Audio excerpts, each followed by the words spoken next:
Have you heard about these leather shows going on across the country and maybe wanted to go to one? I want to take a minute to talk to you about 3 different benefits of going and attending one of these leather trade shows, and also give you a little tip of my own as to how to get the most out of it when you do go. First off, what do you expect when you go to one of these leather shows? What is there? What does it mean? First off, there is a collection of amazing people. If you've been in this industry for very long and got to reach out to anybody, you've already learned that this industry is filled with great, amazing people. Down-to-earth people connected with the same common goal, working with our hands, creating products, always striving to get better. Now that's from the entry level to people that are just getting started, people that have been doing this 50, 60 years, every one of them still striving to improve just that little bit. And we all started at one point with not even knowing what leather to buy, what tools to use, how to even construct something out, how to cut leather. There was a time when none of us knew any of that. So it's perfect to get people together that are at all levels, because we just help each other continue to grow. And then as you get further, you start seeing it back through the eyes of somebody just getting started, and it just makes you appreciate the journey that you've taken in it. So you get to a show, what is there to expect? First off, where are these shows? How do you find out about them? I'm going to talk to you about 4 shows that I specifically know about and have any kind of knowledge on. There's a couple other ones that I'm not very knowledgeable on, so I'm not going to give any more information on them because I'd be just making it up, right? But here's 4 that I know and have personal experience with. 1, Pendleton, Oregon. Right here, actually just down the street, they put on the Pendleton Leather Show. This is put on currently by Misty and Braden Shaw with Shop Talk magazine. They have Illume, they have lots of things going, Burn Saddlery, great people looking to advance the industry and help make it grow. The other 3 shows we're going to talk about are going to be Prescott, Arizona, Sheridan, Wyoming, and Waco, Texas. All 3 of those are put on by Ralph and Cheryl that have Leathercrafters Journal. Another great publication, again, looking to grow and build this industry as a whole. Both publications really work on education and helping beginners move their way up through there and highlighting other people in the craft that are doing amazing things. When you get to these shows, they're similar, but each one is different. Number 1, there's education. There's classes being offered, and there's classes from a range of instructors, and you're going to find classes that are technique based, whether that's a tooling technique, a dye and finish technique, different construction techniques. Everybody has their specialty that they seem to dive into, really figure out the ins and outs, and you can go spend a half day, a day, 2 days, whatever the length of that class is, and really pick up from all the knowledge on that instructor for that specific class. There's also going to be project classes, and these are ones that, as well as learning those techniques, you'll work through a project, start to finish on that. Learn those skills and the steps that go into that, so you not only leave that class with a really cool finished project, but you have the skills that you can apply to other projects as you go. How many times do we sit in the shop by ourselves, beat our heads against the wall about how to put this thing together, or how to try to get this same effect or technique with it, a tooling or a construction, or any of that stuff that you see pictures that somebody posts, and you try to think, man, how do they do that? And you waste leather and time trying to figure that out.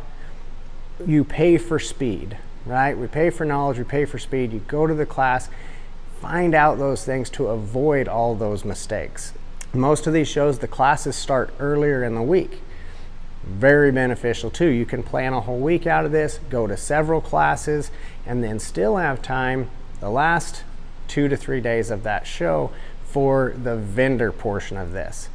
Now this portion is Really, really cool. I get questions all the time. Where do I buy leather at? Where do I buy this tool? Where do I buy that product? How do I get a hold of this? What's the difference between these two? All of that can be found at these shows. You have a ton of businesses throughout the industry. Some are going to cross over and go to multiple shows. Others are just show specific, but we get to see a lot of the people that you might search online to find, but you get to be there, look, touch, feel, ask questions from the people who are actually selling this stuff, producing this stuff, and learn what these differences are, what to be looking for. Now, whether you want to have a budget set and go purchase a lot of things at this show, or maybe this is an educational thing, an informational deal for you, take your notepad, go through these different vendors. You can get notes on what it is you're looking for, so then that way you know when you call or email or jump on a website, man, I know exactly what it is I want to order because I know what this product is. I've felt them, I've compared them between the two, and I talked to 6 other makers that recommended this particular thing. So there's so much value in that. We get to connect with the business owners themselves too. There's a lot of companies that I know, for me, when I started in the business, I would see these big companies and think it's, I don't know, some big, huge corporation.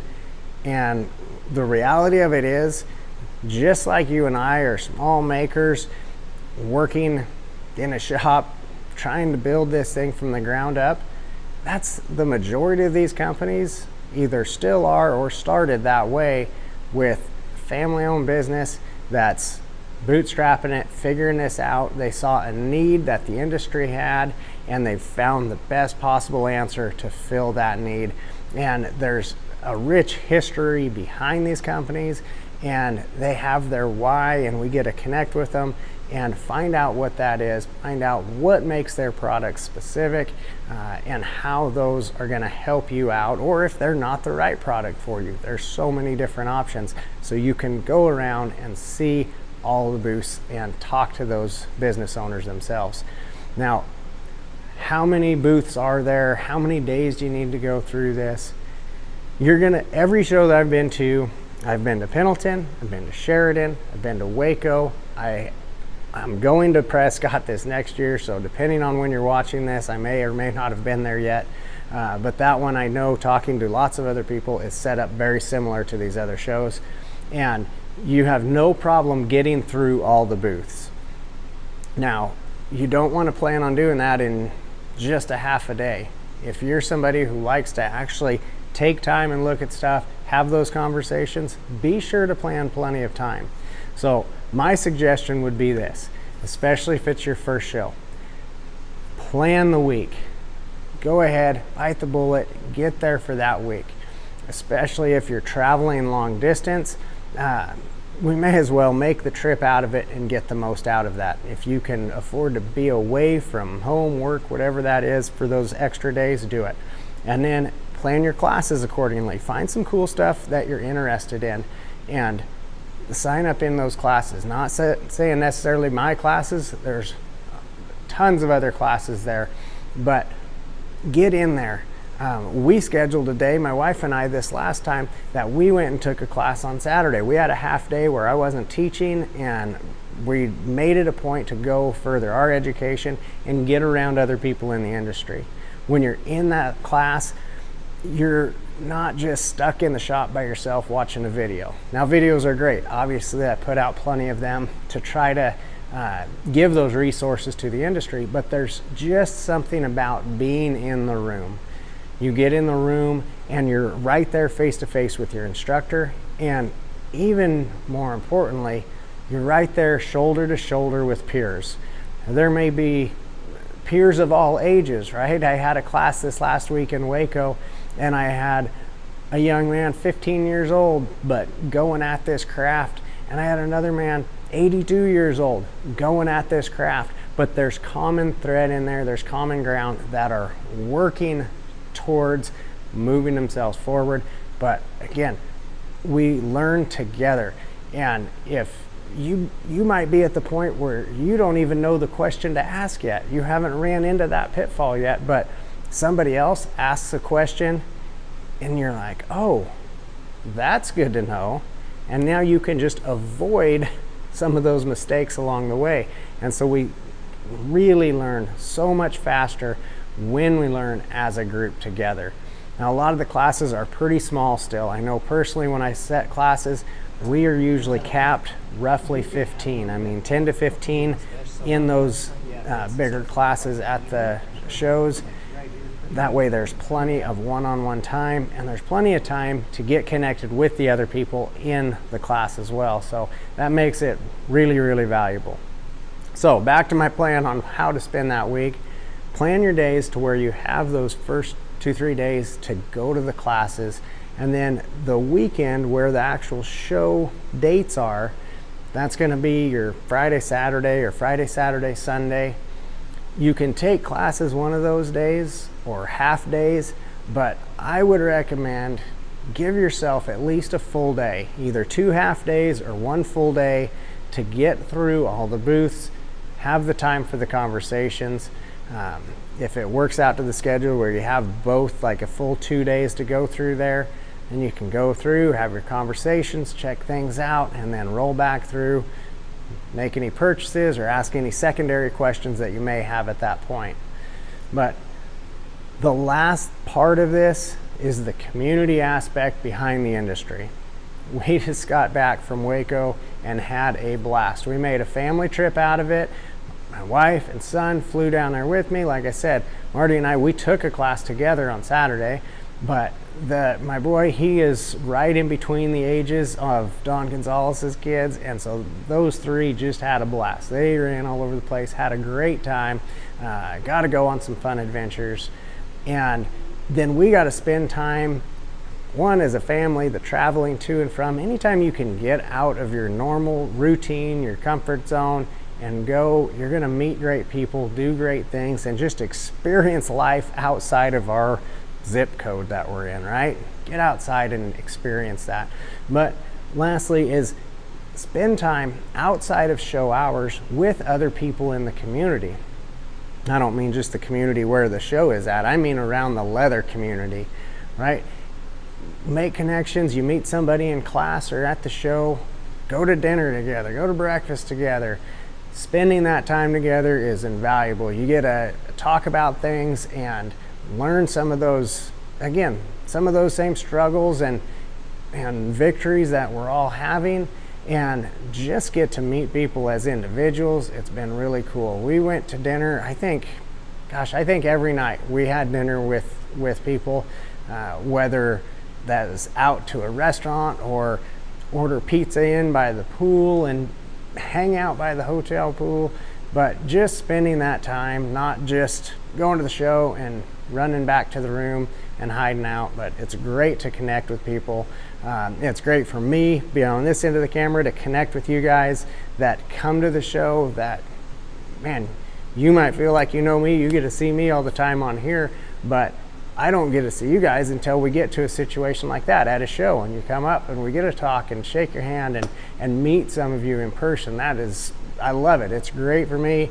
We love hearing which videos you like, which videos help you, where you're finding value at. It's really fun. It's fun to see projects that you've done. I get to see pictures that people show me. It's outstanding. How are you going to find out about these shows? When are they? Where are they going to be at? Check in with both publications that I told you, Leather Crafters Journal and Shop Talk. Get involved, get your subscriptions if you don't have them, get those magazines in the mail, or very least get subscribed to their email list. That way you get the notifications when they come up. Myself, other instructors, we try to do our best putting stuff out there as soon as classes become available. There's also social media that you can get on Instagram, I know for both, probably Facebook, but get on that social media to where you're following along and you get those notifications when the show schedules come out. But the next show that we're getting ready for is going to be Pendleton, first weekend in November. Following that is going to be Prescott, Arizona in February, and then back to Sheridan in May. What are we in? August for Waco. So those are the general times on those, but Be sure to get plugged in social media and email lists so you don't miss out on the next time, and get it on the calendar. Plan that trip. Get your days requested off at work. Get your flight scheduled or your hotel booked, something that commits you. Make that commitment today to get on that list. Get ready to go to your show and see just how much faster and further you go with your leathercraft, and how much more fun you have getting to be around other people in the industry doing that. But I appreciate you letting me be a part of your leathercraft journey. I can't wait to see you on the next video.